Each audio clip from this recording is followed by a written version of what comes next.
Foam rollers, ubiquitous in gyms and clinics for decades. Are they any good? What are they good for? How would I put them together in a little routine of stretch and mobilization of soft tissue exercise? Let me show you a few things. So the famous iliotibial band, this sheet of connective tissue that comes from the glute over the side of the thigh, makes a bit of a division between the muscles of the quads at the front and the hamstrings at the back, and comes down onto the knee where it continues on down into your lower leg. I'm going to be using the foam roller to release a little bit of tension on the downside here. So I'm going to use it a bit like an inverted rolling pin, and I'm just going to set myself up just on the side of my thigh, just underneath that little bumpy bit on the side of my hip. And I'm going to be in this position. I've got my foot and elbow that are supporting me in conjunction with my weight on the foam roller. And I can just roll down towards my knee and then back up towards my hip. I'm stopping just below that little bony prominence on the outside of my hip, and I'm stopping just above my knee joint. And it'll hurt, more than likely. It's a potentially quite sensitive area, and I can lift a little bit. I can lift all of my body weight off, or I can put a percentage of my body weight on the foam roller, just so that it remains tolerable, because certainly to begin with you might find it somewhat eye-watering. Honestly, it can feel very heavily bruised, even though it's not. It's just the discomfort of the pressure running through that tissue. And you just do that for a short period of time. One can turn and work more into the hamstring. Same idea, you can go all the way down to the back of the knee and back up to the sit bone. You can take that a little bit further. One could put the foot up onto the opposite knee into like a sort of figure four, or like a sort of pigeon stretch type position. And I can work into the various fibers through my glute max muscle and even onto the glute medius, because the foam roller is now above that little bump at the side of my hip, trochanter, and I'm into just the top of my glute on the side there. So that can be quite a nice place to go and work. And of course I can roll forwards as well, and I can stretch through my quadriceps muscle group. I could even make it a little bit more active, and I could change the position of my knee, and that will give me a slightly different feeling, a slightly more intense feeling of work down through the quad. So I can take it a little further down as well onto my calf muscles. I could do both of them at the same time, that kind of style, or I can put one on top of the other, cross my ankles, and I can get all the way down into my calf muscles. I'm laughing because they really are tight, and I find these very, very uncomfortable to work. But that's the point. You're looking for these tender areas and looking to see whether you can mobilize the tissues and alleviate some of that tension, which is probably, as I said earlier, in the fascia, in the connective tissue, not so much necessarily in the muscle itself. How long should you do it? Well, how long is a piece of string? How long have you got?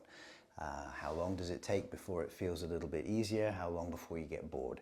It's just a question of doing a little bit if it's something that you are prioritizing, that sort of stretch, mobilizing, releasing sort of goal. Can you use it anywhere else? I sometimes would have people, particularly with these 90 centimeter long rollers, which don't have knobbles and bumps and harsh bits on them. It's quite a forgiving density, this foam roller, and I think it's pretty much all anybody needs. You don't have to have something which looks brutal and feels brutal. It should be something that is pretty forgiving. So I would sit on the end of it and allow myself to relax down. My head is on the top of the roller here, and I might just let my arms drop out to the side so I can get a little bit of stretch, passive stretch through my pecs. I can take the arms out to varying degrees of abduction, and that's increasing or changing the angle of the load on my pecs, but it's certainly increasing the extension in my mid back. I quite like this. I can tolerate this. Not everybody would be able to tolerate this position. I'm pretty happy with it, and I can try and lengthen the back of my neck just to again give a little bit more length to my spine.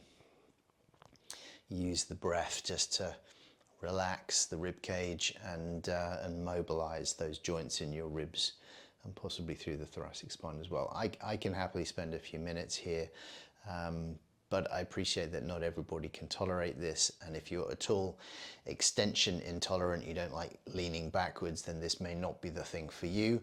And while we're on that topic, I will just also mention that if you turn the foam roller this way and you try to go back over it in this fashion, then that's particularly intensive on extending the joints, and you just got to be a little bit careful. Again, you know, if you're good and robust and you don't really find that provokes any pain, then you may be able to get away with it. But it's something that I wouldn't recommend. I don't really recommend that to anyone.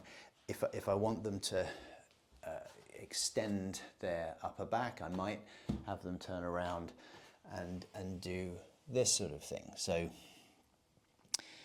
they are kind of in almost like a sort of child's pose position with their hips, and they're just letting their forearms roll out on the foam roller, and I'm just really focusing on dropping my chest down towards the floor, so letting my spine relax between my shoulder blades, going out as far as I want to comfortably.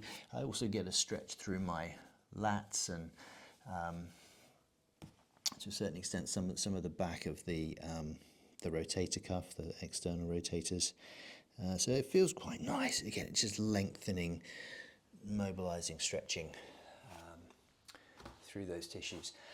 I have in the past got in behind my shoulder on the foam roller, come into that kind of position, so I'm getting a little bit of the lat, the edge of the lat, even the back of the rotator cuff. So I have done this before as well, but there are other things that one can use, like little spiky balls or tennis balls in behind, and you can get up against a wall and be a little bit more specific sometimes with those techniques to get into the trigger points behind the shoulders. So I'm hoping that gives you some ideas, some tools to use with the foam roller at home, in the gym, just to give you a little bit of soft tissue release. Any questions, pop them in the comments below. Please subscribe to the channel. It doesn't cost you anything, it doesn't commit you to anything, and it really helps me out, so that would be kind. Thank you, and I'll see you in the next video.